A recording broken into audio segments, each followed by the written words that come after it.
32º domingo do tempo comum. Meus irmãos, estamos nos aproximando do final do ano litúrgico. Este é o 32º domingo do tempo comum. Teremos domingo que vem o 33º. E no outro domingo, de hoje a 15, a solenidade de Cristo Rei. Nosso Senhor Jesus Cristo, Rei do Universo, encerrando o ano litúrgico. A 34ª semana do tempo comum é a última semana do ano da Igreja.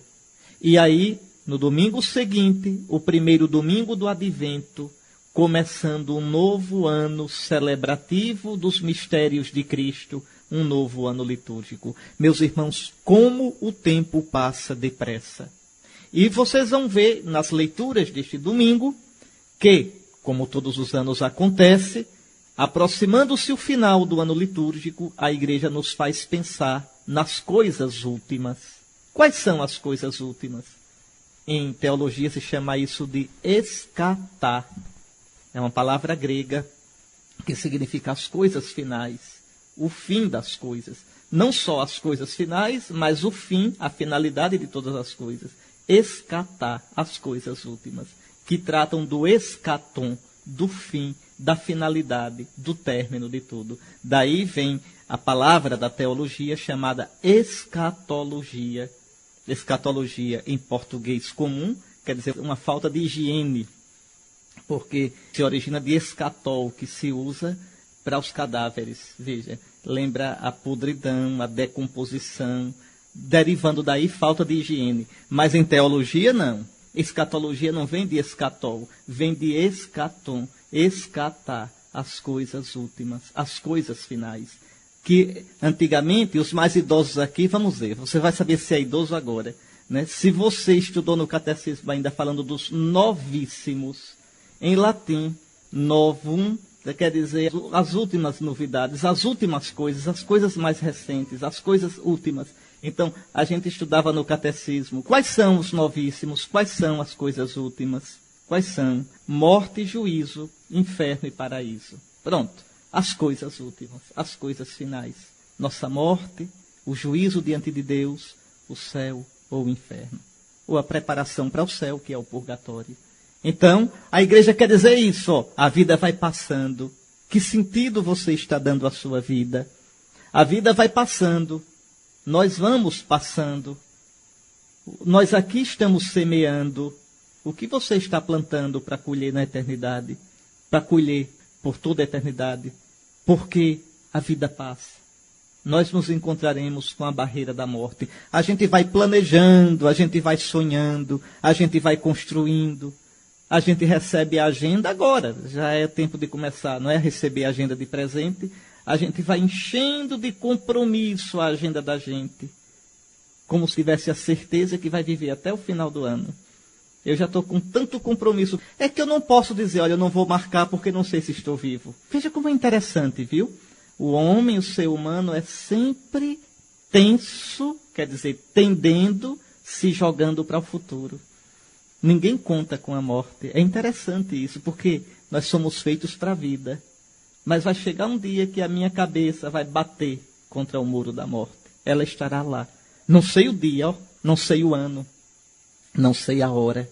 Mas ela vai aparecer na minha agenda. E não vai me perguntar se eu estou pronto ou não. Que compromisso eu tinha. Lembra do Tancredo Neves? Todo mundo esperando a posse dele. Uma expectativa no Brasil todo. Foi o presidente querido pelo povo para colocar fim à ditadura militar. A gente numa animação, eu era jovenzinho, uma alegria. Na noite anterior, a posse de Tancredo Neves, ele foi internado e só saiu morto do hospital. A morte mangou, zombou dos brasileiros todinhos. Que coisa impressionante, que coisa impressionante, que coisa traumática, eu nunca me esqueço daquilo. Eis aqui, na sua agenda vai aparecer, sem você escrever, o dia da sua morte. Um dia que você não conhece. E aqui está a questão. Nós passamos sedentos de vida, desejosos de vida, nos jogando para a vida. Eu vou me deitar na esperança de me acordar no dia seguinte e colocar meus compromissos em ordem. E chega a morte. Veja, a vida passa. Então eu não posso viver fazendo de conta que não haverá morte. Por isso eu tenho que me perguntar, que sentido tem a morte? A morte é o fim de tudo ou a morte é o início de uma plenitude? Os primeiros indivíduos da nossa raça, né, da nossa espécie, o Homo sapiens, essa é a nossa raça, essa é a nossa espécie, o Homo sapiens, é interessante.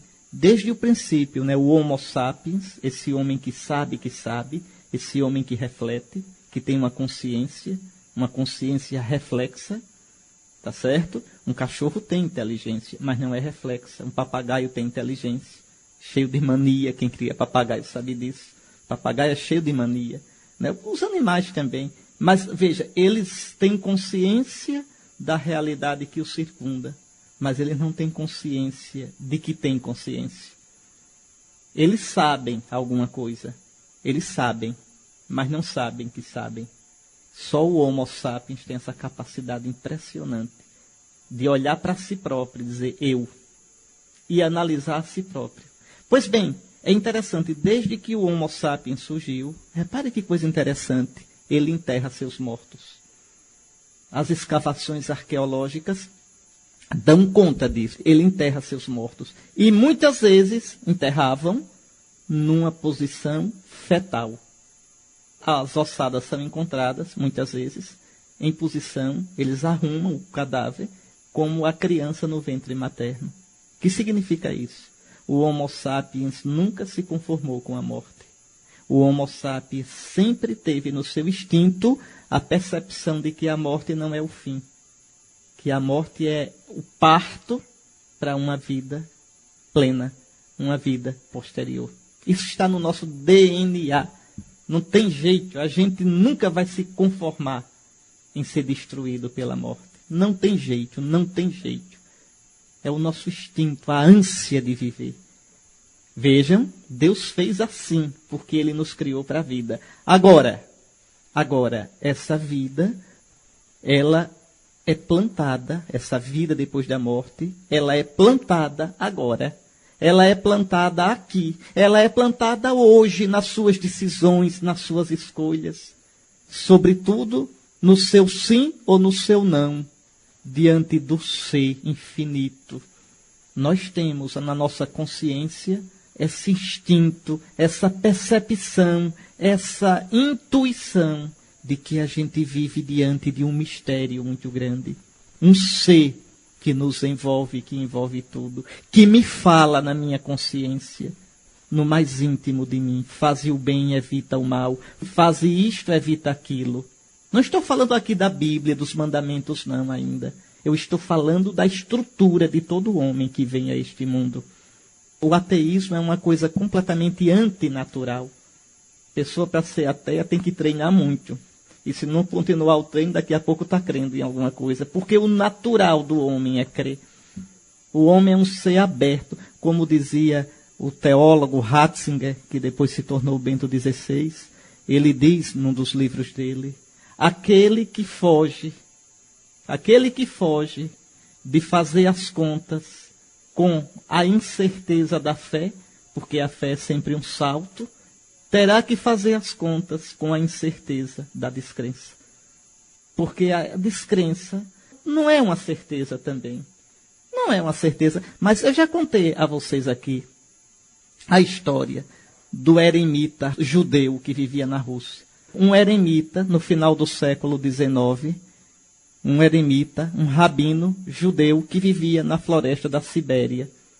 E existia um famoso judeu, também comunista, ateu, que gostava de polemizar com os rabinos.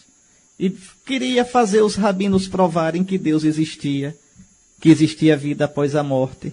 E como os rabinos não conseguiam provar por A mais B que Deus existia, esse ateu desmoralizava os rabinos.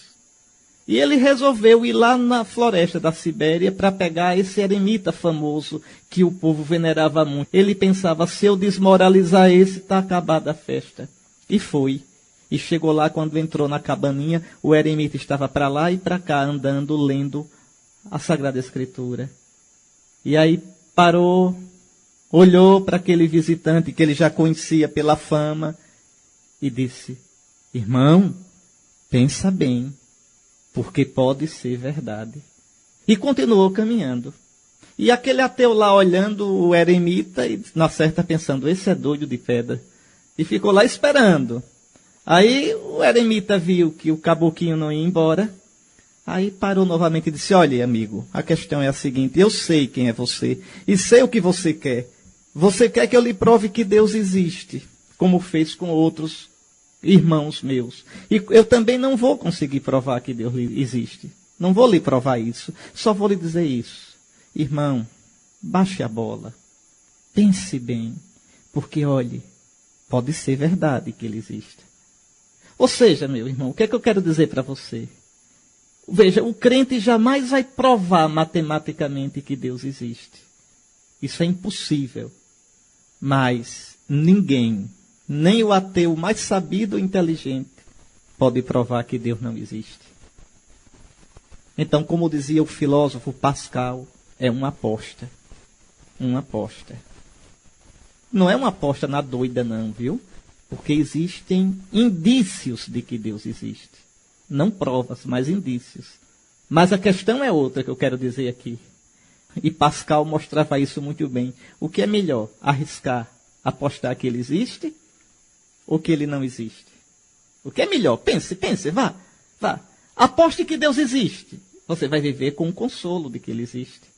Você vai viver com a fé de que ele lhe toma nos braços, de que ele é providente, de que existe uma esperança após a morte. Bendita aposta. Aposte que ele não existe. Qual é a vantagem que você vai ter? O vazio, a solidão, a vida besta e a morte absurda. Então, pelo sim e pelo não, aposte que ele existe, seja sabido, vá. Sem contar com as outras coisas, que existem indícios sérios de que ele existe, de que se revelou, de que veio a nós em Jesus Cristo, de que é presente na força do seu Espírito, mas não quero nem falar nisso. Só falo agora da aposta, como o Pascal dizia. Quer ver que coisa mais engraçada, mais gaiata? Repare, se você apostar que ele existe, e ele não existir, você não perdeu nada, e ainda viveu consolado. Mas se você apostar que ele não existe, e ele existir, olhe, fica vermelha, cara sem vergonha, quando chegar na frente dele. Então, tá vendo? Em todo caso, é isso. Falando sério, a vida passa. Pense no que você está fazendo da sua vida. É o tema das leituras de hoje. Primeira leitura da missa de hoje. Leitura do livro 2º dos Macabeus. Capítulo 7, versículos 1 a 2 e versículos 9 a 14.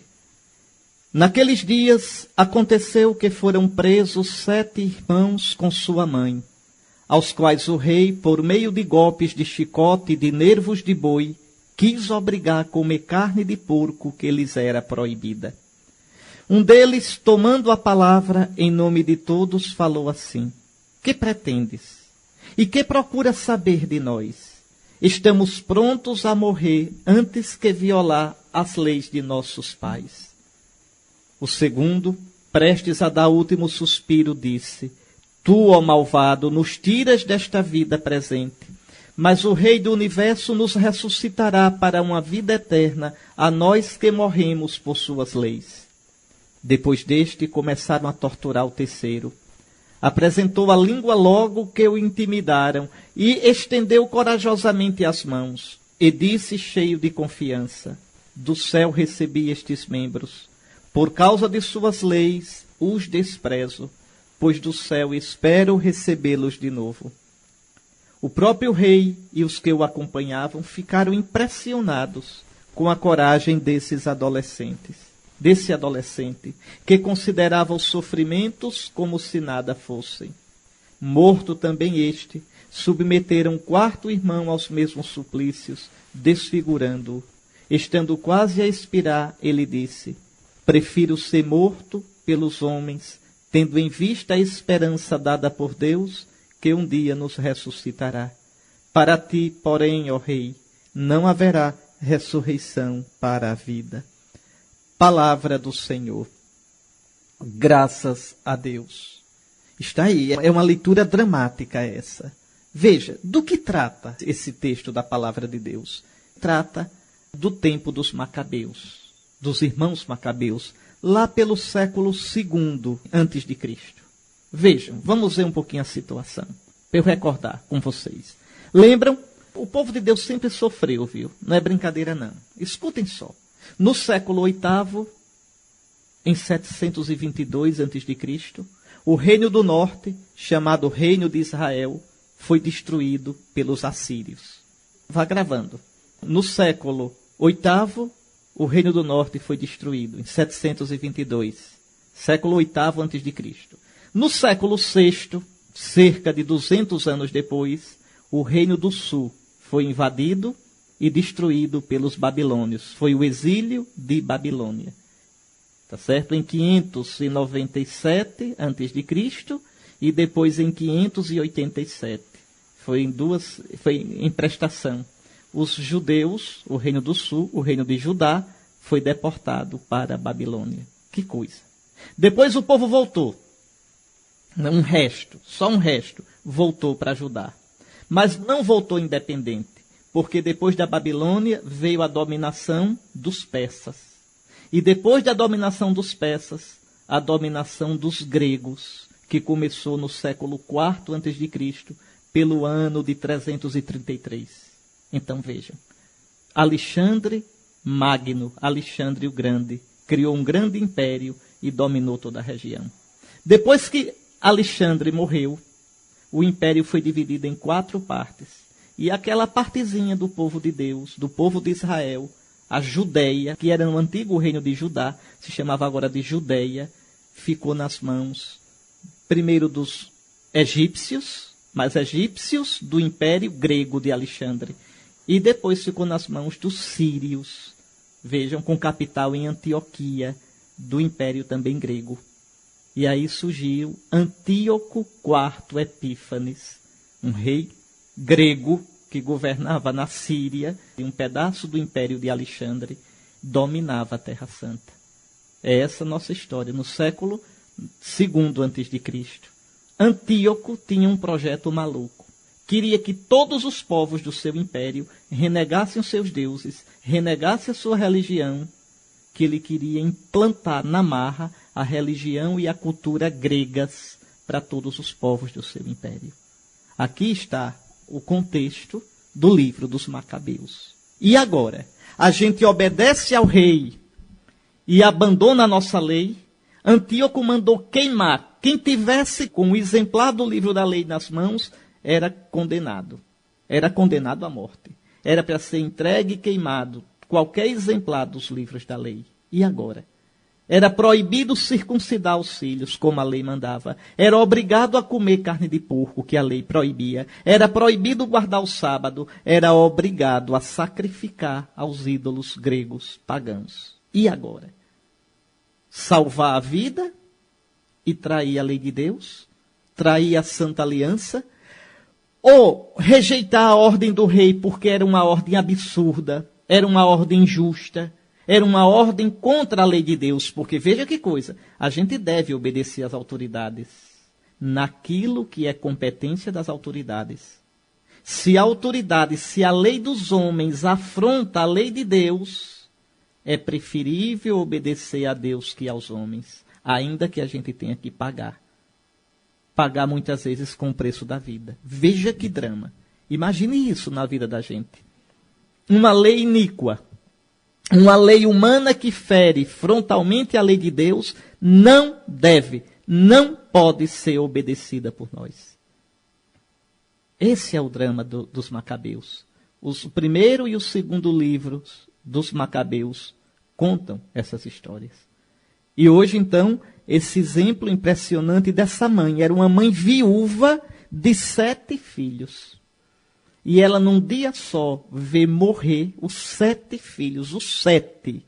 Porque o rei os queria obrigar a comer carne de porco, que é impuro no judaísmo, é impuro no Antigo Testamento. E esses meninos, motivados, apoiados, incentivados pela mãe, não comeram. A mãe preferiu perder os 7 filhos. Você que é mãe, que está me ouvindo, escute só isso. Você que entende de coração de mãe. A mãe preferiu perder, ver sendo amputados os membros dos 7 filhos, a desobedecer à lei de Deus.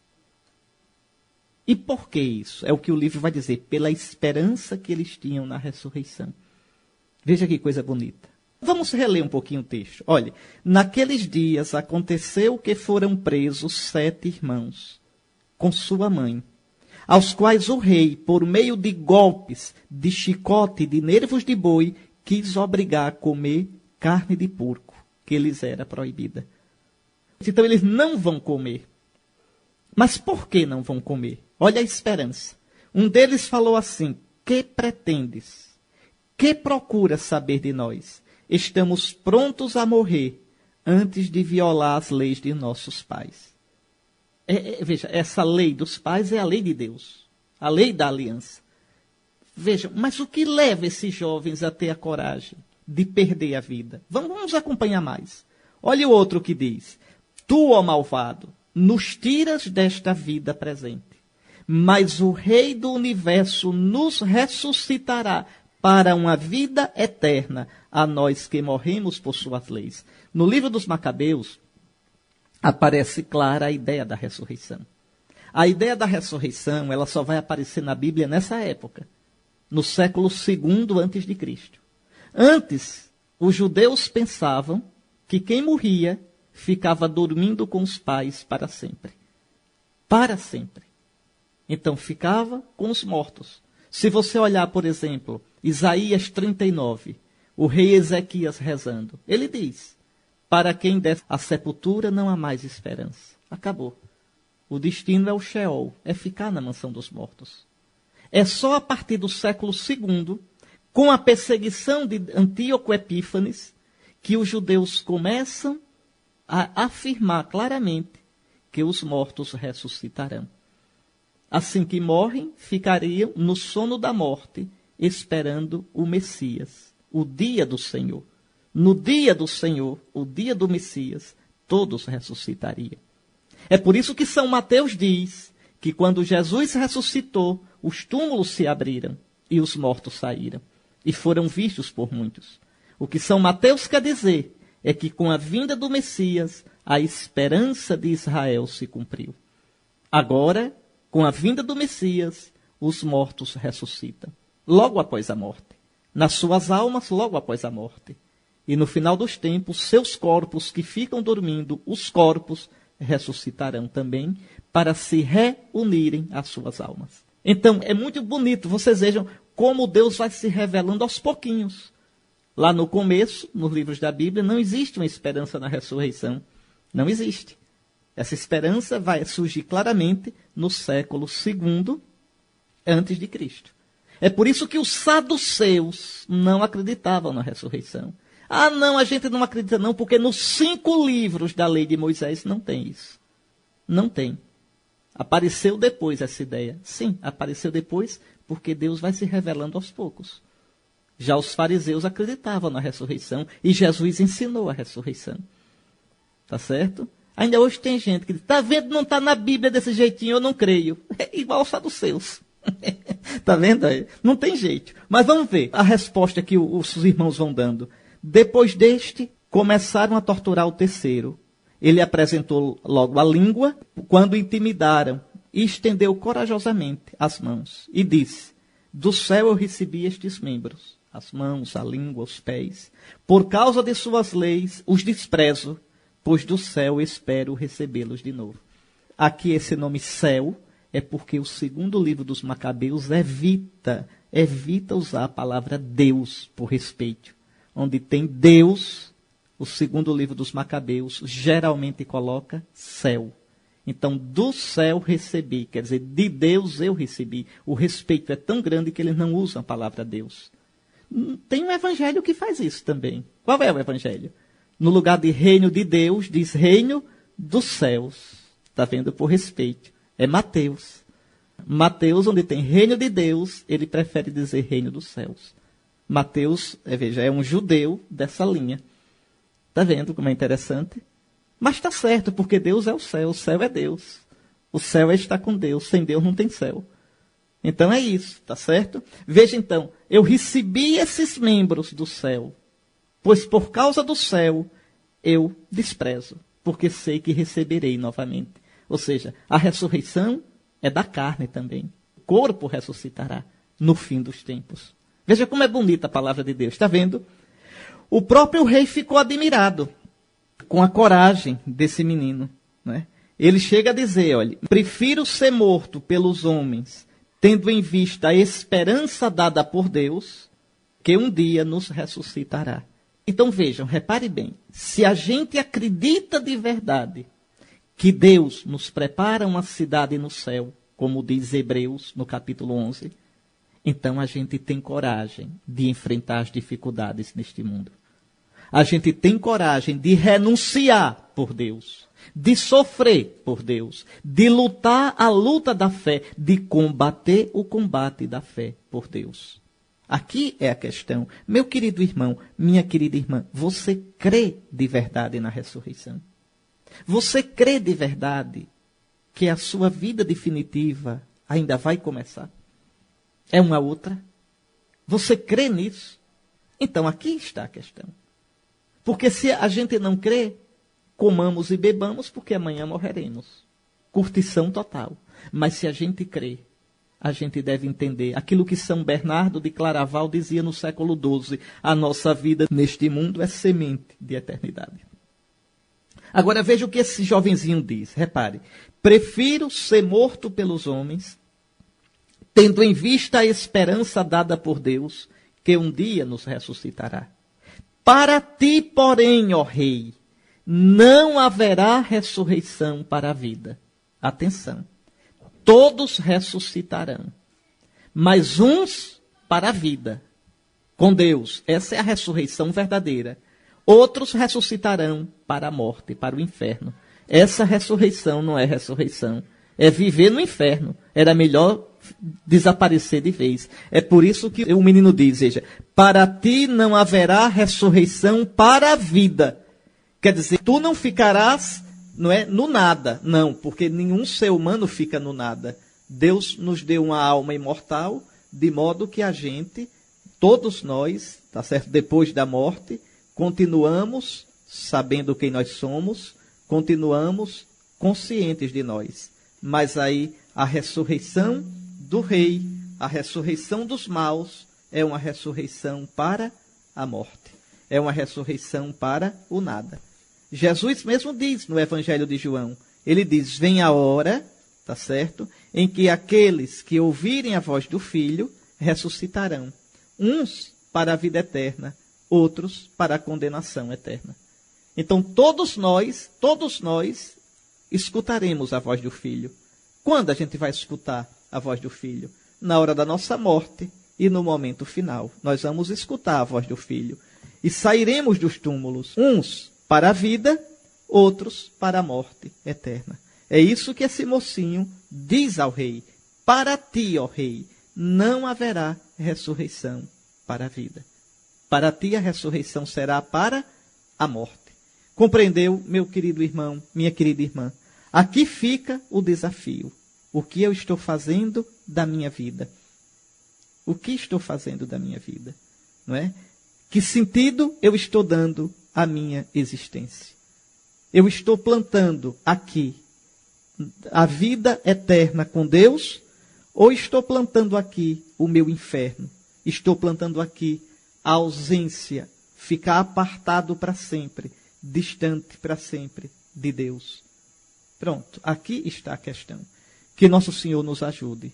O ano vai terminando e, como já disse, a igreja nos recorda que a vida passa e que nós devemos fazer nossa escolha.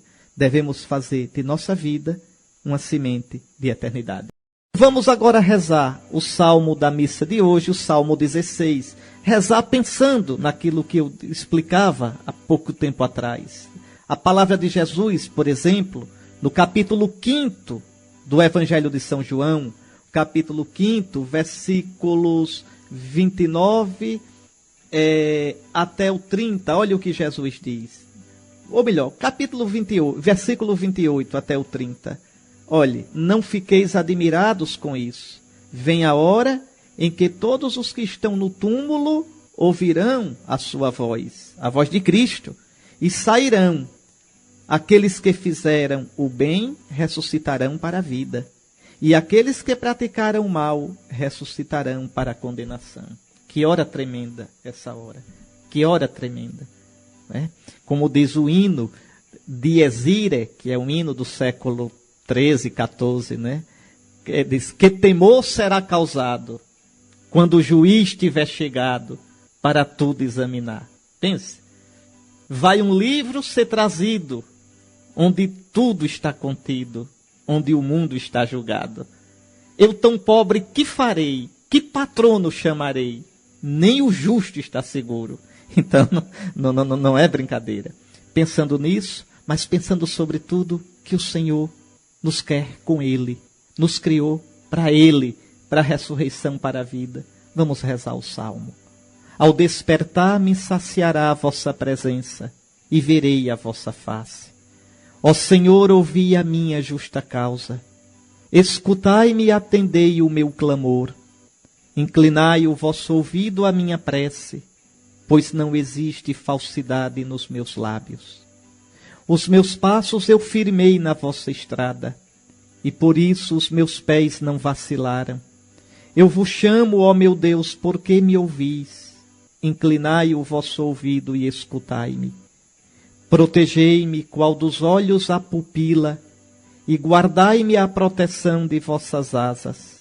Mas eu verei justificado a vossa face, e ao despertar me saciará a vossa presença. Vamos à segunda leitura da missa de hoje. Leitura da segunda carta de São Paulo aos Tessalonicenses, capítulo 2, versículo 16, até o capítulo 3, versículo 5. Irmãos, nosso Senhor Jesus Cristo e Deus nosso Pai, que nos amou em sua graça e nos proporcionou uma consolação eterna e feliz esperança, animem os vossos corações e vos confirmem em toda boa ação e palavra. Quanto ao mais, irmãos, rezai por nós, para que a palavra do Senhor seja divulgada e glorificada como foi entre vós. Rezai também para que sejamos livres dos homens maus e perversos, pois nem todos têm fé. Mas o Senhor é fiel. Ele vos confirmará e vos guardará do mal. O Senhor nos dá a certeza de que vós estáis seguindo e sempre seguireis as nossas instruções. Que o Senhor dirija os vossos corações ao amor de Deus e à firme esperança em Cristo. Palavra do Senhor, graças a Deus. Queridos irmãos, nesse pequeno trecho de São Paulo aos cristãos da cidade de Tessalônica, há algumas coisas muito preciosas. Primeiro, tudo o que nós conversamos sobre a primeira leitura. São Paulo diz que Deus, em Jesus Cristo, nos amou e nos proporcionou uma consolação eterna e feliz esperança. Ou seja, Deus nos preparou o céu. O cristão vive nesse mundo pensando no céu. Não é para tirar os pés da terra, mas é vivendo na terra, orientar sua vida na esperança de que existe um céu. De que um dia nós estaremos com o Senhor. Um dia nós seremos julgados pelo Senhor. E esse dia não é um dia mau, é um dia de bênção. A gente diz, vem Senhor Jesus, Maranatá. Veja bem. Então essa é a nossa esperança. Por isso, São Paulo pede que o Senhor nos confirme em toda boa ação e palavra. Toda boa ação e boa palavra, porque a gente espera a vida eterna. A gente regula a nossa vida na terra pelo céu. Depois São Paulo diz, quanto ao mais, irmãos, atenção, viu? Atenção, rezai por nós, para que a palavra do Senhor seja divulgada. Rezai também para que sejamos livres dos homens maus e perversos, pois nem todos têm fé. Aqui tem uma coisa interessante. Como é que São Paulo pede para os cristãos de Tessalônica rezarem por ele? Não existe só um mediador, Jesus Cristo, que intercede por nós. Como é que São Paulo pede aos cristãos para rezarem por ele? Os cristãos deviam dizer, a gente não reza não, Paulo. Que só tem um mediador entre Deus e os homens, Jesus Cristo. Só ele é o intercessor. Eu não posso rezar por você não. Está vendo? Mas os cristãos rezam uns pelos outros. Mas o mediador não é Jesus? Os cristãos deviam dizer, não, Paulo, peça diretamente a Jesus. Para que pedir a gente? Peça a Jesus. Oxente, Jesus é o mediador. Não, os cristãos podem rezar uns pelos outros. Tanto aqui na terra, como os cristãos que já estão no céu. Esses aqui podem mesmo. Os santos. Oxente, estão lá juntinho de Cristo, esses aqui podem. Se eles não puderem no céu, a gente também não pode na terra. Mas como é que a gente pode, se só há um mediador? Eu já expliquei isso outras vezes. A gente pode porque a gente é batizado. A gente, quando reza, reza no Espírito de Cristo que ora em nós. Eu não posso pedir a um não batizado que reze por mim. Isso eu não posso. Eu não posso. Pode ser uma pessoa boa, tudo, mas eu não posso pedir. Não devo pedir. Porque ele não tem o espírito de filiação, o espírito do filho que clama Abá, Pai. Que reza em nós com gemidos inenarráveis. E como é que eu faço para receber esse espírito? Creia no Senhor Jesus Cristo e peça o batismo. É o batismo com água que dá o Espírito Santo. E agora você pode rezar no corpo de Cristo. Você pode rezar com o Espírito de Cristo. Você pode dizer, já não sou eu quem reza, é Cristo que reza em mim. Compreende? Então aqueles que dizem que os santos não podem interceder, estão errados. Aqueles que dizem que Nossa Senhora não pode interceder, também esses que estão dizendo isso, não deviam rezar por ninguém. Quer dizer, Nossa Senhora não pode, eles podem. Que coisa feia. Está vendo? Se julgam maiores do que a mãe de Jesus. Se julgam maiores do que São Paulo, do que São Pedro. Olha, pense. Não, meus irmãos, isso não é a Sagrada Escritura. Está vendo? É só olhar um pouquinho a Sagrada Escritura que a gente descobre a verdade. É só saber lê-la. Então, os santos da terra e os santos do céu intercedem, sim, uns pelos outros. Porque tem o Espírito de Cristo. Cristo é tão grande, veja, que ele se torna cabeça de um corpo, que é a igreja. E você é membro desse corpo. Como membro da igreja, que é corpo de Cristo, Cristo único intercessor, você intercede, porque a sua intercessão está dentro da intercessão de Cristo. A sua oração é oração no nome de Cristo. Dizer no nome quer dizer em Cristo, porque o nome na Bíblia é a pessoa. Está aí, repare como é bonito. Tá certo? Então, e aí São Paulo diz, mas o Senhor é fiel, ele vos confirmará e vos guardará do mal. O Senhor nos dá a certeza de que vós estáis seguindo e sempre seguireis as nossas instruções. Aqui é outra coisa importante. Vejam, seguir a tradição apostólica. A tradição apostólica está na Escritura e na vida toda da igreja. As instruções que vêm dos apóstolos e são guardadas, geração após geração, pelos sucessores dos apóstolos, que são os bispos legítimos em comunhão com o sucessor de Pedro, que é o Santo Padre, bispo de Roma, o Papa. Está aí. Então, 3 lições bem simples dessa carta. E essa carta é um dos textos mais antigos do Novo Testamento. As 2 cartas aos Tessalonicenses, fique você sabendo, são os primeiros livros escritos do Novo Testamento. E não são os evangelhos, não. Que nada. Veja, essa carta, por exemplo, é lá do ano 51, 52 depois de Cristo. O primeiro evangelho, que é o de São Marcos, é do ano 64. Está vendo? Então, mais de 10 anos depois, 11, 12 anos depois desta carta. Está certo? Então, só posso desejar isso aqui que São Paulo deseja, olha. Que o Senhor dirija os vossos corações ao amor de Deus e à firme esperança em Cristo. Porque Ele é fiel, viu? Ele virá julgar a gente, Ele virá nos dar a salvação. E agora vamos escutar o Evangelho de Jesus Cristo segundo Lucas, capítulo 20, versículos 27 ao 38.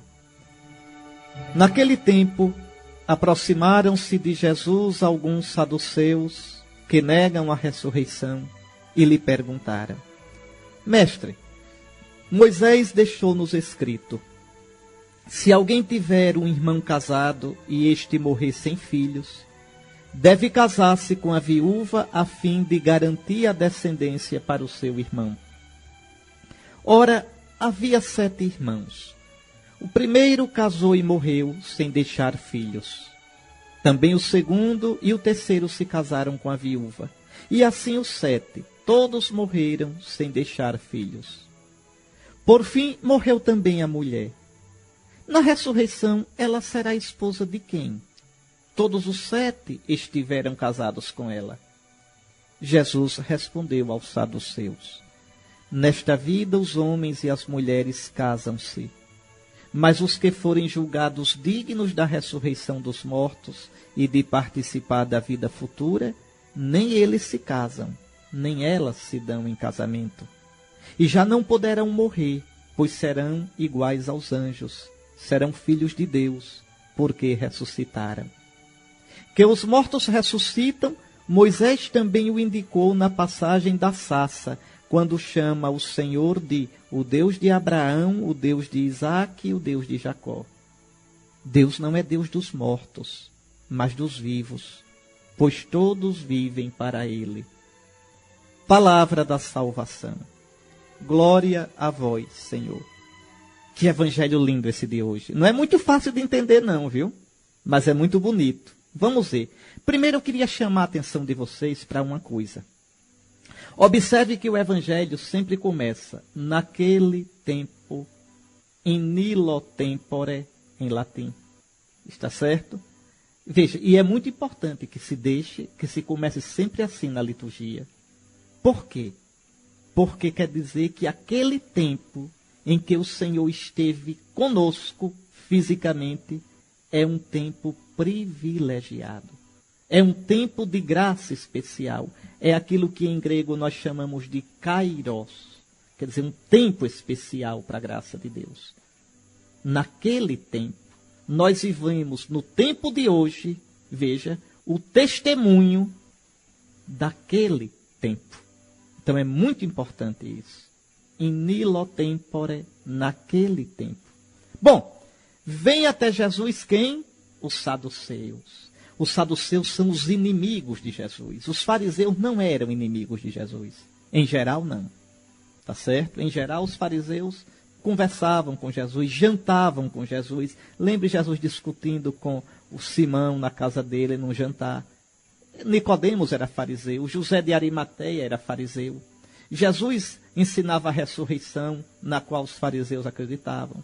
Jesus ensinava a existência dos anjos, também ensinada pelos fariseus.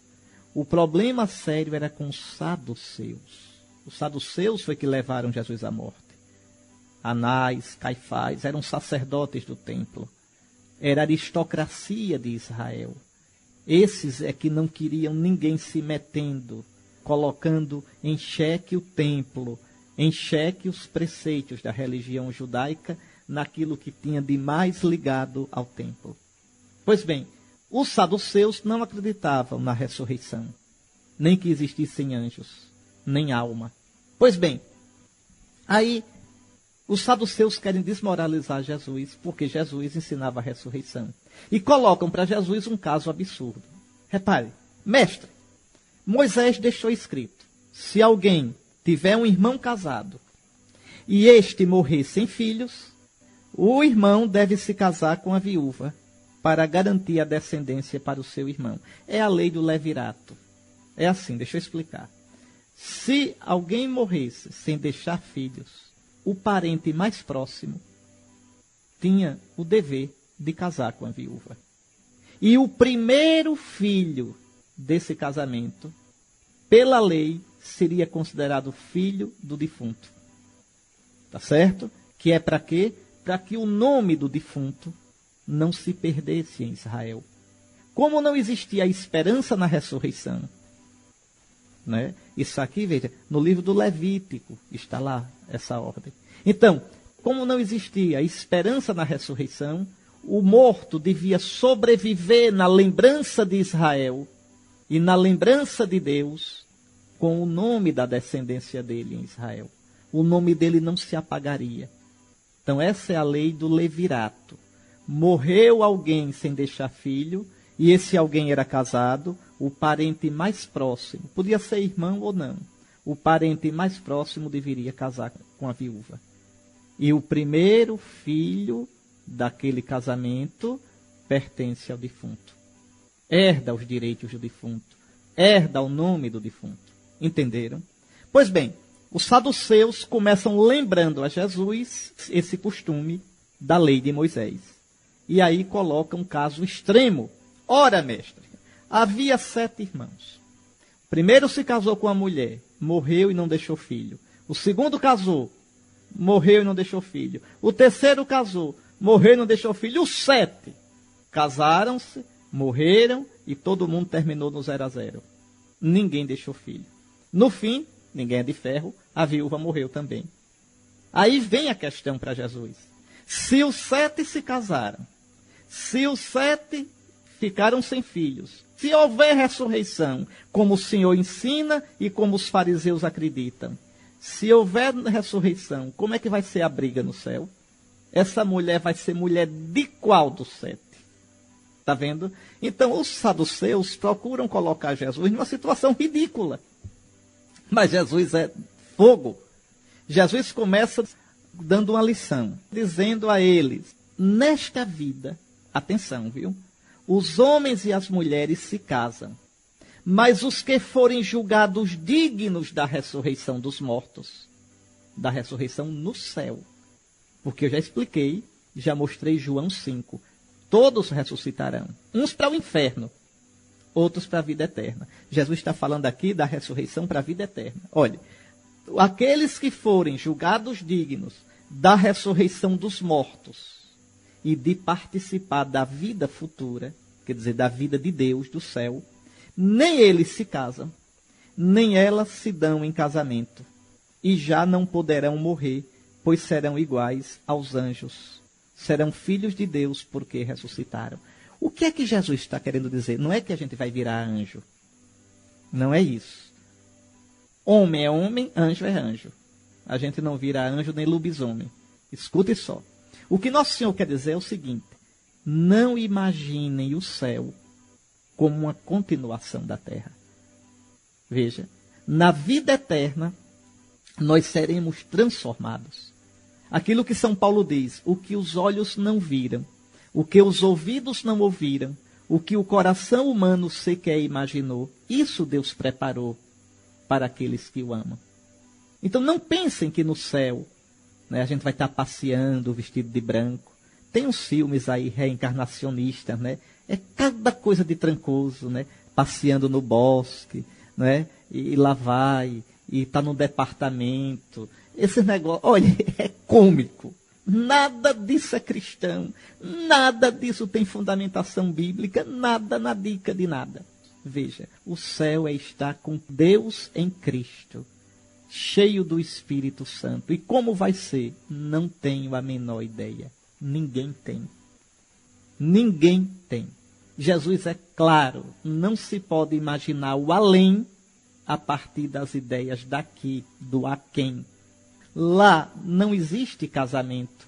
O casamento é uma realidade deste mundo. É por isso que, por mais que o casal se ame, com a morte o casamento é desfeito. O casamento é uma realidade deste mundo. Uma vez um dos dois morrendo, o casamento deixou de existir. Mas também só a morte pode acabar o casamento. Nem o STF, nem o Congresso Nacional, nem o nosso egoísmo, a nossa ruindade, a nossa covardia, a nossa fraqueza. Nada pode destruir o casamento, só a morte. Então lá nem eles se casam, nem elas se dão em casamento. E já não poderão morrer, porque terão a vida de Deus, a vida divina, a vida eterna, a vida do eterno. Jesus diz, serão como anjos. Jesus gosta de arengar, viu?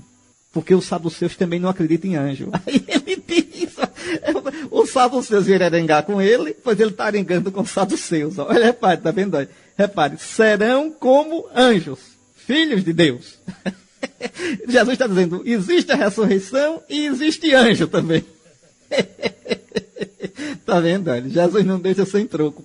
Ele não precisava falar de anjo aqui. Ele fala para arengar com os saduceus. Tá vendo? Então, por que Jesus aqui fala em anjo? Quer dizer, eles, os que morrerem, terão a vida gloriosa, como os anjos já têm. Está certo? É nisso que nós seremos como os anjos. Veremos a Deus face a face, como os anjos veem. Santo Irineu depois vai dar uma explicação linda. Falando do céu, Santo Irineu, no século II, diz assim: como aqueles que veem a luz estão na luz, os que veem a Deus estarão em Deus. Vou dizer, veja, você, se estiver vendo a luz do sol, está vendo a luz e está dentro da luz. A luz está cercando você. A luz está envolvendo você. Do mesmo modo, os que virem a Deus, a glória de Deus, estarão dentro da glória. Então, nós seremos como os anjos, porque estaremos na glória de Deus, como os anjos já estão. Certo? Seremos filhos de Deus. Ou seja, seremos glorificados em Deus. Quem está na treva é filho das trevas. Quem se perdeu é filho da perdição. Quem está em Deus é filho de Deus. É nesse sentido que Jesus fala aqui. Pois bem, aí Jesus vai usar um argumento que é difícil de entender. E eu quero explicar para você ficar reforçado na sua esperança da ressurreição nesse domingo. Olha o que ele diz. Que os mortos ressuscitam, Moisés também o indicou na passagem da sarça. Por que é que Jesus vai falar lá do livro do Êxodo, da sarça? Porque os saduceus só aceitavam 5 livros de Moisés, o Pentateuco. Para os saduceus só é Bíblia os 5 primeiros livros da Bíblia. Os outros livros não. Pronto, como não falava de ressurreição naqueles 5 livros, eles não acreditavam. Aí Jesus, repare, Jesus vai usar uma passagem dali e vai mostrar que ali tem a ideia da ressurreição. Não tem direitinho dizendo tem ressurreição, mas está a ideia. É como alguns não católicos perguntam para a gente, onde é que está na Bíblia? Não está desse jeitinho, mas estão as sementes. É a mesma coisa que Jesus faz. A mesma coisa que a gente faz com esses que ficam. Onde é que está na Bíblia? Mostre. Jesus faz aqui com os saduceus. Jesus vai buscar um exemplo lá. Diz, olha, vocês não perceberam isso, mas eu vou mostrar a vocês. Quando Deus apareceu a Moisés na sarça, como foi que Deus se apresentou? Eu sou o Deus de Abraão, de Isaque e de Jacó. Ora, Abraão, Isaque e Jacó, naquele tempo, já estavam mortos há 600 anos. Não tinham mais nem cinza. E Deus diz a Moisés, eu sou o Deus deles. Ou seja, para mim eles estão vivos. Veja, para mim eles são meus amigos e estão vivos. E para Deus, querer é poder. Se Deus diz eu sou o Deus deles, é porque eles estão vivos. Por isso Jesus diz, Deus não é Deus dos mortos, mas dos vivos, pois todos vivem para ele. Em outras palavras, Jesus diz, ô saduceu, a gente vai ressuscitar sim, porque Deus é fiel. Porque Deus não nos deixará na morte. Ele está vendo já no Pentateuco, não está falando em ressurreição, mas a ideia está lá. É como a Imaculada Conceição de Maria. Quando chega um para mim, onde é que está na Bíblia? Eu digo, ô meu filho, está lá quando o anjo a chama de toda agraciada. Alegra-te, ó plena de graça, ó toda agraciada. Nela não existe lugar para a desgraça do pecado. Está lá no Gênesis, porém inimizade entre ti e a mulher, entre a tua descendência e a dela. Não existe uma inimizade de ódio, de morte, entre a serpente, o pecado, e a mulher, a Virgem Maria. A mesma coisa, Jesus faz aqui a mesma coisinha, está vendo? Compreendeu? Então, eu vou contar aqui uma outra história, só para terminar, que eu já contei. Já está no tempo de eu parar de contar a história e tomar outro rumo. Então, mas lembra o seguinte. Um escritor francês, Gabriel Marcel, no livro dele, A Sede, ele tem uma frase assim. Amar é dizer à pessoa amada, tu não morrerás. O que é que isso significa? Quem ama de verdade, deseja que a pessoa amada esteja sempre viva, para que eu possa continuar amando.